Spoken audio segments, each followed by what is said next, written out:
Oke Pak Jun, sebetulnya setiap orang dalam mengambil sebuah keputusan betul pasti ada hot button atau motivasinya ya Pak ya. Kalau saya sendiri sebetulnya sih motivasinya karena ingin lebih berkembang aja. Karena terus terang untuk bekerja, karena bidan begitu lulus kan ada dua pilihan ya Pak, antara mau bekerja di instansi atau mau pengembangan ke arah swasta. Nah, saya punya pendapat sendiri sih, punya apa ya, gambaran sendiri.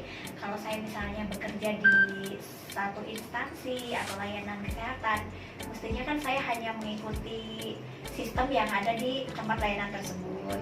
Nah, kenapa saya lebih memilih ke praktek mandiri walaupun ya masih kecil-kecilan ya, masih apa adanya dan ala kadarnya, karena saya ingin belajar manajemen, mengelola sebuah tempat yang berawal dari apa ya, berawal dari kecil bisa berkembang. Saya kembangin dengan manajemen sendiri, dengan pengelolaan sendiri, sehingga harapannya nanti justru bisa merangkul ya, bisa merangkul teman-teman bidan yang mungkin belum bekerja atau yang fresh graduate kan kadang-kadang kesulitan cari kerjaan. Nah, saya ingin menciptakan sebuah peluang lapangan usaha, lapangan kerja, dan di situ nanti menjadi sebuah peluang buat teman-teman bidan yang masih bingung nih mau kerja di mana, mau bagaimana setelah lulus. Nah, saya siap menampung Pak. Harapannya seperti itu, biar lebih berkembang aja sih.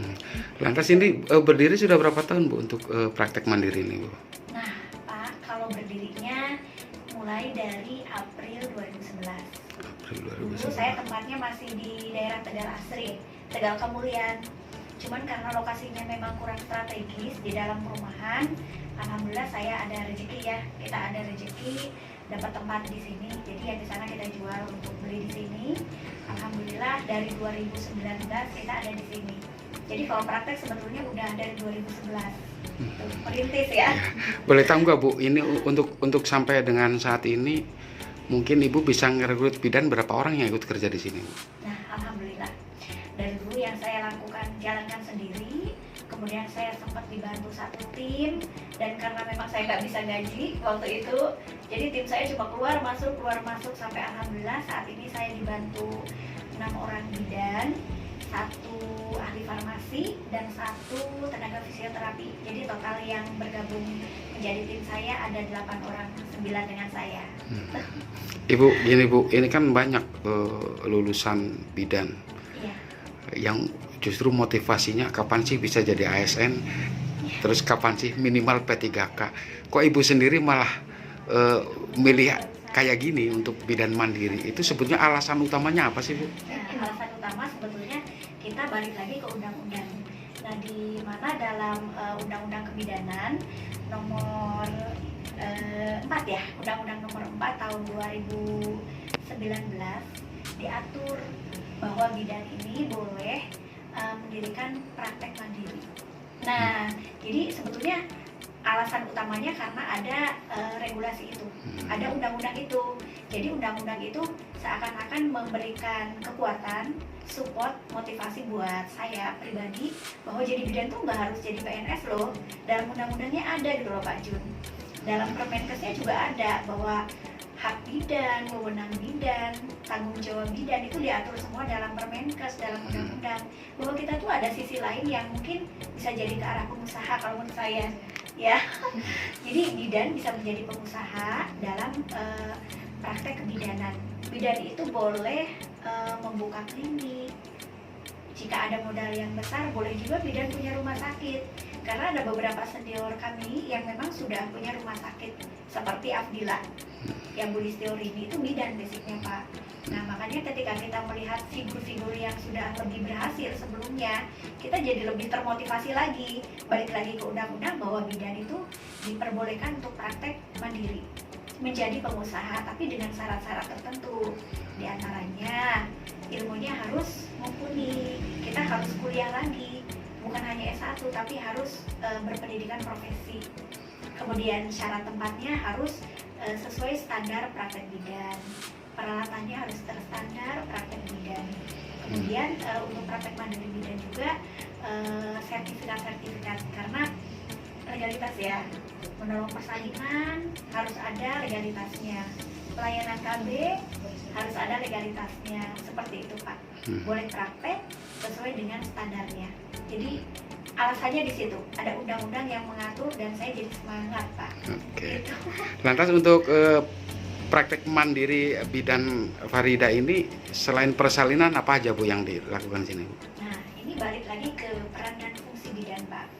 Kembali ke wewenang bidan ya, bahwa dalam Permenkes diatur wewenang bidan ini ada 4. 1, memberikan pelayanan kesehatan ibu. Yang kedua, pelayanan kesehatan anak. Yang ketiga, pelayanan kesehatan reproduksi. Dan yang keempat, pelayanan KB, keluarga berencana. Jadi untuk pelayanan kesehatan ibu ini komprehensif Pak.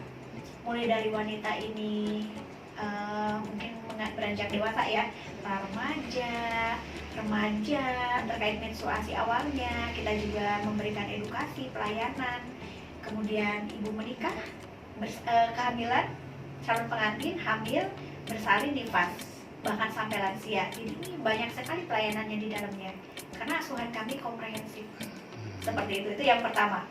Kemudian untuk pelayanan anak, kesehatan anak, mulai dari imunisasi, kemudian kesehatan balita. Nah untuk reproduksi ini terkait menstruasi, hamil, persalinan, dan di dalamnya itu kalau dijabarkan banyak banget Pak. Yang terakhir KB ya. KB ini alhamdulillah kami sudah sertifikasi CTU. Jadi untuk bidan yang melayani KB atau pelayanan kontrasepsi ini memang harus sertifikasi CTU. Alhamdulillah kita sudah legal. Jadi selain persalinan kita melayani KB juga. Lantas ini pelayanannya. Lantas ini Bu, terkait dengan kebijakan pemerintah ini kan program BPJS.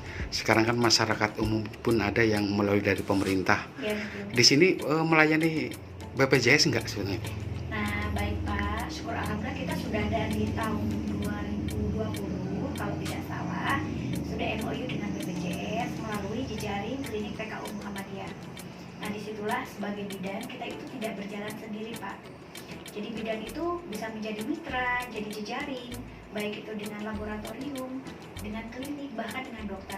Dan itu yang kami jalankan selama ini sehingga kami bisa bertahap, bisa berkembang karena kami tidak stuck dengan apa yang kami pahami, tapi kita sounding ya, kita sharing dengan teman-teman sejawat yang lain. Kami juga aktif di organisasi Ikatan Bidan Indonesia, kemudian jejaring BPJS dengan PKU Muhammadiyah, dan kami sangat terbantu.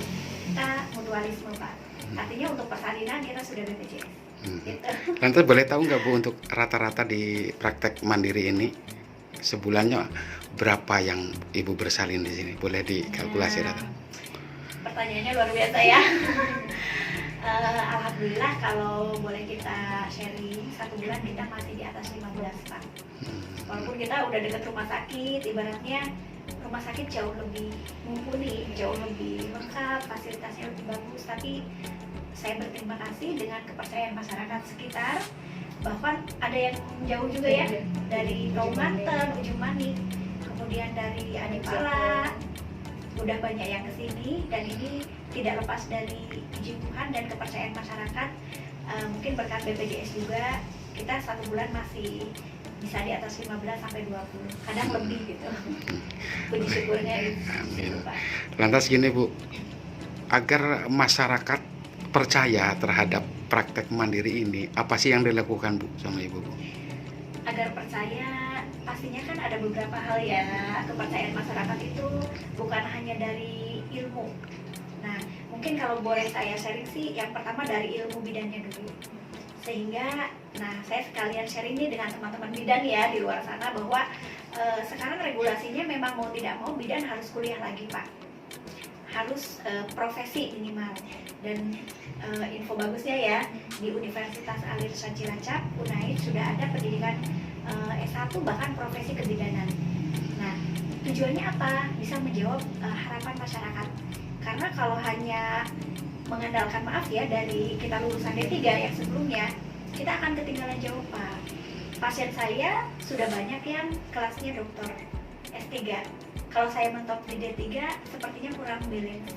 Jadi untuk menyeimbangkan dan menjawab harapan tuntutan kualitas dari masyarakat, kita harus mengupgrade ilmu. Salah satunya dengan melanjutkan pendidikan ke arah profesi. Nah, kebetulan UNAID sudah ada di Cilacap, lebih dekat. Itu yang pertama, ilmu. Kemudian yang kedua, kita kembali ke moto pelayanan kita ya. Ini mungkin yang bisa menarik masyarakat, Pak Jun, bahwa kita melayani dengan sabar, dengan ramah dan profesional. Kadang-kadang pasien kalau udah merasakan dia punya keluhan kan emosinya memang lebih tinggi, Pak. Jadi kita sebagai bidan janganlah terpancing oleh klien, justru kita harus lebih sabar. Itu yang saya tanamkan ke teman-teman tim juga. Dan ramah ini memang nilai plus dari kita, Pak. Saya selalu tekankan ke teman-teman bahwa pasien itu datang dengan keluhan. Jangan sampai pulang dengan membawa keluhan yang baru. Karena bidannya nggak ramah, dijutekin gitu kan. Jadi memang yang kedua ramah. Dan yang ketiga profesional. Profesional itu dari tindakannya harus cepat, pelayanannya harus cepat ya. Nggak boleh ada pasien mengantri lama. Istilahnya kalau bisa dilakukan 1 menit, kenapa harus 1 jam? Itu kalau di kami, jadi pasien itu lebih puas di situ. Profesional juga saya kembali ke ilmu. Kita bahkan tim saya juga sudah ada satu lagi yang kuliah S1 kebidanan. Jadi nantinya mungkin bergantian ya Mbak ya, bergantian, semuanya akan bergantian untuk kuliah supaya betul-betul kita melayani dengan profesional. Seperti itu. Oke, ini ada kabar ke saya Bu, kalau ini Ibu sendiri lagi merencanakan membangun klinik mungkin di daerah Patiman Bu. Ini ada informasi ke saya Bu. Spill nggak ya? Aduh, ini masih planning sih sebetulnya Pak. Nah, kembali lagi bahwa bidan itu ruang geraknya sangat lebar. Tidak hanya menjadi PNS. Kalau ASN ya, PNS ini kan kuotanya mesti dibatasi dari pemerintah. Ya harapannya kita jangan sampai menjadi beban pemerintah Pak. Karena menjadi beban pemerintah harus gaji saya dong. Nah, tapi kalau saya bisa berkembang, saya bisa memberi kehidupan dengan banyak orang, mungkin itu salah satu ibadah yang baik buat kami semua ya Mbak ya. Nah, untuk di Patimuan itu betul Pak. Sebetulnya saya masih skip ya. Tapi karena mungkin udah ada info-info, mohon doanya aja. Bismillah, saya ingin membuat sebuah klinik, entah itu nantinya untuk layanan di layanan kesehatan apa. Tapi kita sudah mulai ke taraf pembangunan ya, sudah hampir finishing. Kalau planning sih saya mungkin ambil vendor lah, karena saya nggak mungkin berjalan sendiri, saya tetap stay di sini. Ambil vendor supaya itu untuk passive income saya dan bisa menjadi kehidupan banyak orang. Saya cuma senang Pak, kalau saya punya banyak karyawan, artinya lebih banyak lagi orang yang terbantu lewat berkah kita. Seperti itu, walaupun kecil-kecilan ya. Oke Bu, yang terakhir ini Bu. Boleh. Untuk para bidan non ASN khususnya di Kabupaten Cilacap, mungkin mau memberikan motivasi ke mereka bagaimana Bu? Ya oke. Motivasinya apa ya Mbak ya? Bahwa jangan pernah menolak takdir. Ya, kalau memang kita memaksakan sesuatu itu akan menjadi beban, bukannya berkah. Dan ASN atau PNS itu bukan satu-satunya jalan hidup. Kalau memang teman-teman bidan berkesempatan menjadi ASN, saya rasa itu amanah. Karena ASN itu bukan sebuah bisnis, beda dengan saya. Artinya ASN itu betul-betul pelayanan, pengabdian. Saya hanya pesan, manfaatkan sebaik mungkin, kerja yang sungguh-sungguh, layani masyarakat dengan baik, dengan ramah, sabar, dan profesional. Tapi bagi teman-teman bidan nih yang memang belum berkesempatan menjadi ASN, jangan putus asa. Saya tegaskan sekali lagi bahwa peluang sukses dengan basic bidan itu sangat terbuka lebar. Ya, saya masih bagian kecil dari orang-orang sukses di luar sana. Di luar sana banyak yang lebih sukses. Bidan bisa punya rumah sakit, bidan bisa punya laboratorium yang sudah canggih, bidan juga bisa punya klinik. Kenapa kita harus berputus asa? Ayo bergerak, bahwa semua kita bidan itu bisa. Seperti itu ya Pak ya. Oke.